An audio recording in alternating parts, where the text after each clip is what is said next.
Oke, bismillahirrahmanirrahim. Kali ini kita akan melanjutkan dari video yang sebelumnya, yaitu kalau sebelumnya kita membicarakan tentang rata-rata dua kelompok independen dengan variansi diketahui, maka kali ini kita akan mendiskusikan dua kelompok independen dengan variansinya tidak diketahui, begitu ya.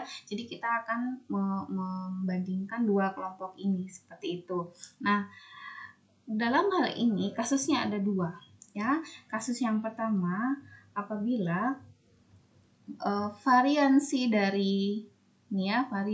dari kelompok pertama ini sama dengan variansi dengan kelompok kedua, yaitu sama dengan sigma kuadrat, ya. Yang kedua, variansi kelompok pertama tidak sama dengan variansi kelompok kedua. Nah, ini jelas berbeda.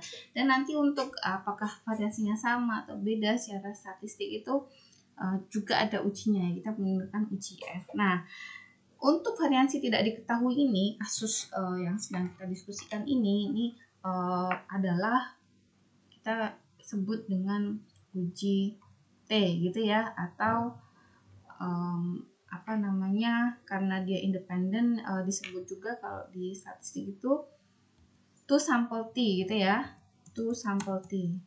Jadi kalau Anda lihat di sini ada basic statistik, ada two sample T gitu ya, two sample T. Oke.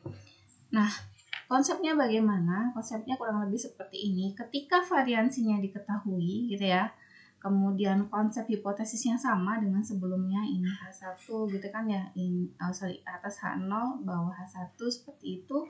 Kemudian Anda apakah akan menggunakan yang A gitu, yang B atau yang C sesuai dengan kondisi dan kasusnya.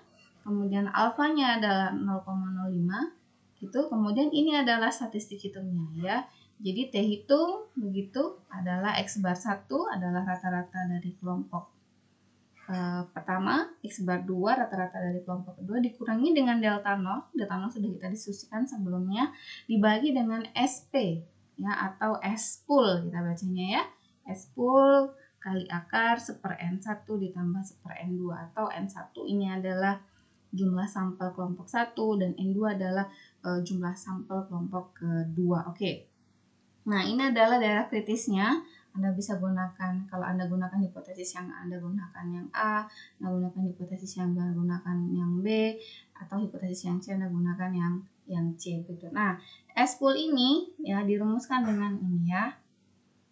S kuadrat pool adalah N1 dikurangi 1 ya, kali S1 kuadrat ditambah dengan N2 min 1 kali S2 kuadrat per N1 tambah N2 dikurang 2 gitu ya.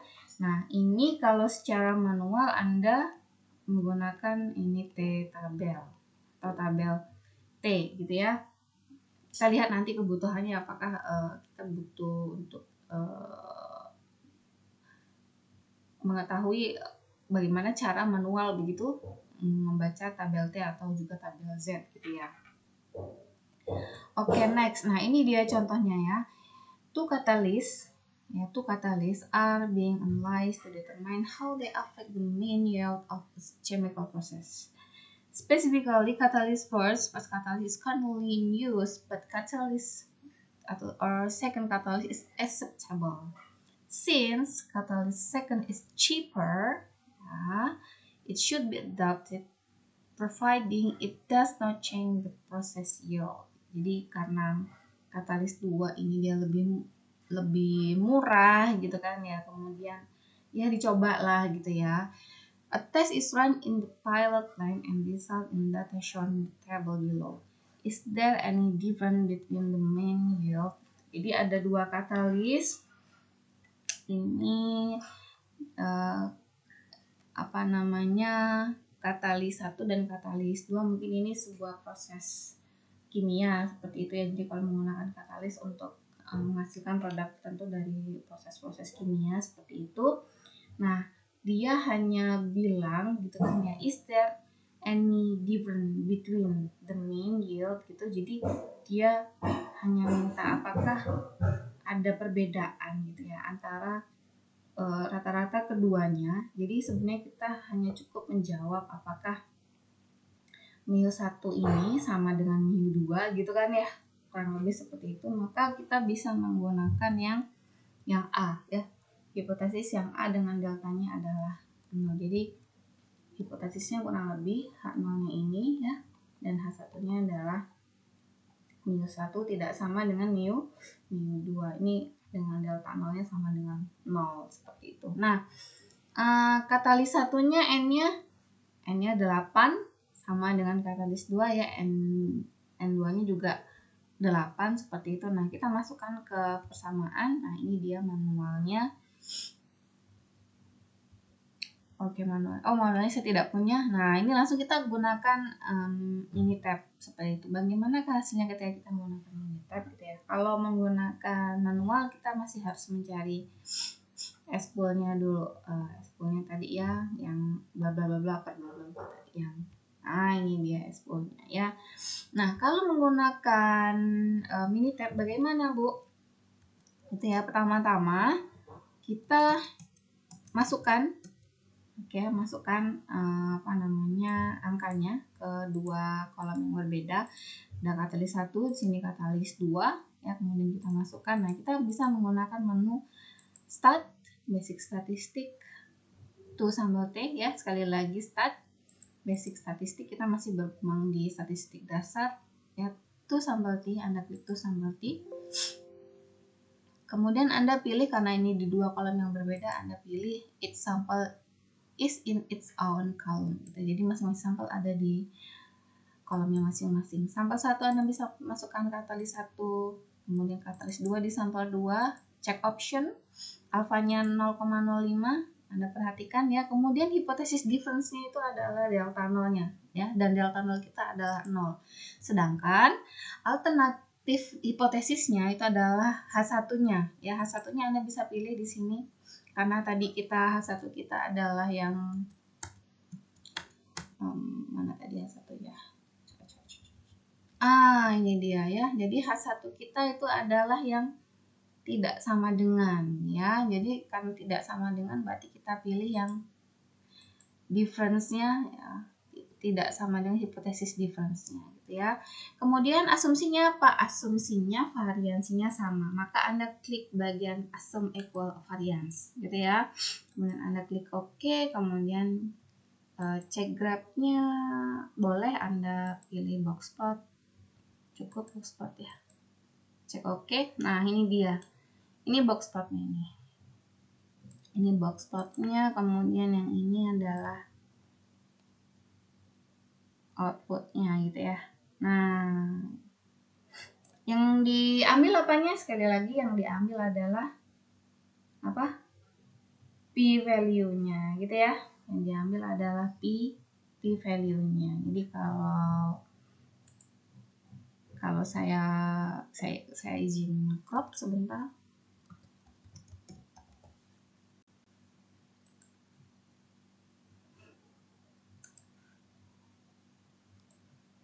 Oke, ini hasilnya. Saya akan pindahkan ke whiteboard. Kemudian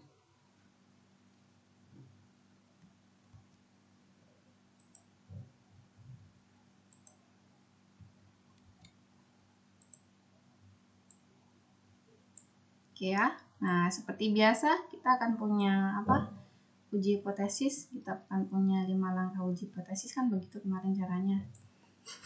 Ya, langkah yang pertama apa? Langkah yang pertama adalah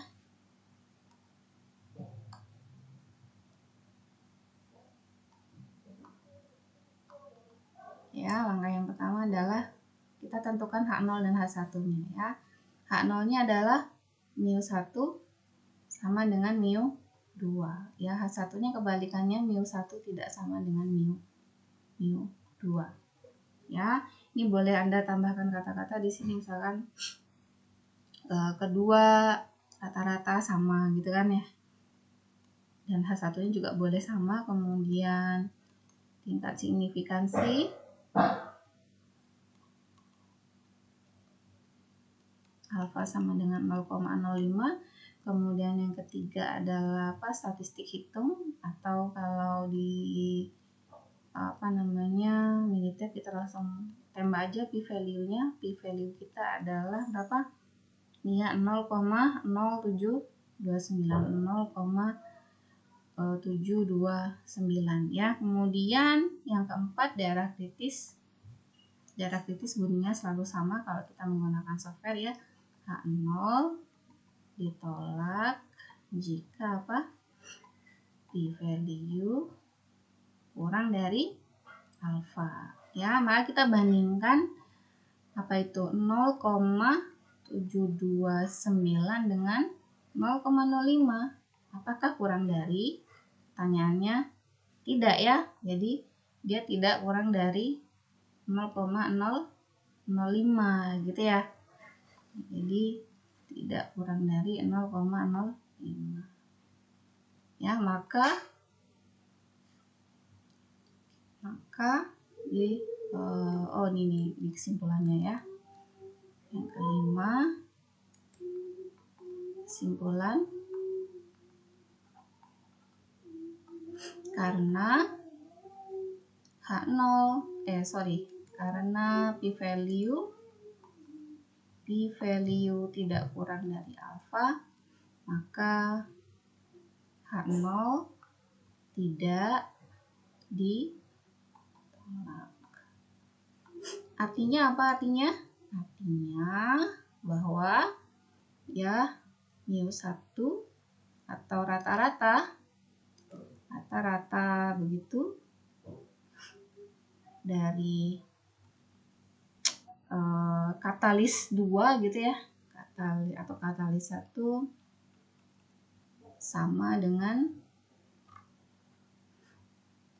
katalis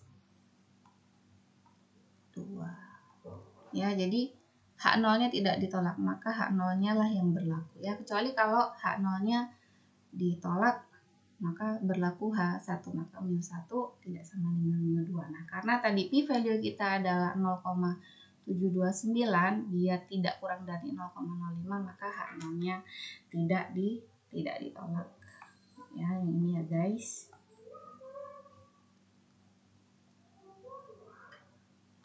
Oke, itu contoh terkait dengan uji rata-rata 2 populasi independen dengan variansi tidak diketahui. Nah, bagaimana variansinya yang diketahui? Cukup mudah untuk mensimulasikannya ketika Anda klik basic statistik, kemudian to sample T gitu ya. Nah, ketika Anda cek optionnya, nah ini di uncheck seperti itu ya, ini di uncheck, dan Anda bisa lakukan prosesnya seperti uji hipotesis seperti biasanya gitu ya.